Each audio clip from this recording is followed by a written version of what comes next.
Your brand new iPhone deserves the best protection, and the iLune 3-pack screen protector plus 3-pack camera lens protector has you covered.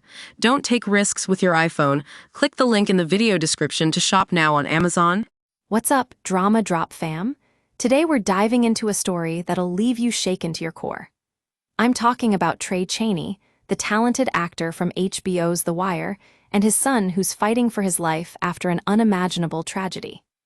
Tray Chaney is no stranger to acting, but what he's going through right now is nothing short of a nightmare. His 13-year-old son was caught in the middle of a devastating tornado that ripped through Georgia, leaving destruction and chaos in its wake. But here's where it gets even more disturbing.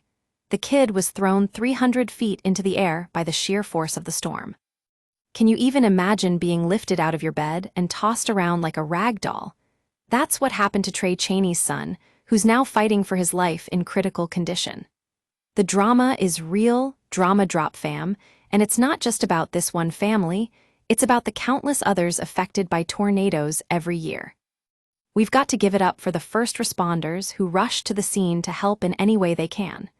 They're the real heroes here, putting their lives on the line to save someone else's. And let's not forget Tray Chaney himself, a dad doing everything he can to be there for his son during this darkest of times. But here's the thing, this story isn't just about tragedy, it's also about resilience and hope. In the face of such unimaginable destruction, it's heartbreaking to see families torn apart. But we're also seeing acts of kindness, community coming together, and people rallying around those in need. Drama Drop fam, this is what it means to be human, to experience pain, but also to find strength in the face of adversity. Tray Chaney's son may be fighting for his life right now, but I have no doubt that he'll come out stronger on the other side. And when he does, we'll be here to support him every step of the way. So let's take a moment to send our thoughts and prayers to Tray Chaney and his family during this incredibly tough time. We're all with you, fam, Drama Drop, and we won't forget.